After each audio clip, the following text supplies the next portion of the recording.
আমি মনে করি আমার ওই জয়নগর যাওয়ার চাইতে আমার এই লোকের ভালোবাসাগুলো আমার কাছে অনেক আগে। সে তার মতো ব্যবসা করছে, সে তার মতো করছে, সে তো আমি এতে আনন্দিত, কিন্তু সে বলেছে বলেই আমার যেতে হবে। এই যে সামনে একটা থিয়েটার, দিদি আমাকে 3 মাস ধরে যাওয়ার জন্য আমার কাছে মানে প্রচুর রিকোয়েস্ট করছে, কি আমি যেতে পারছি না, কারণ আমি মনে করি আমার কাছে ব্যবসাটাই আগে।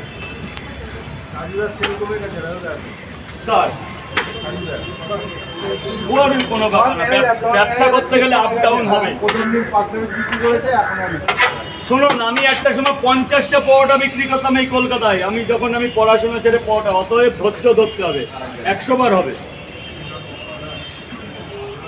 আর একটা কথা কি, সবাই যদি সব পারত তাহলে তো দাদা হয়ে যেত। সে তো অবশ্যই। পরোটাটা বানাতে আমার 14টা বছর কঠোর পরিশ্রম করে আমি পেয়েছি মানুষের ভালোবাসা।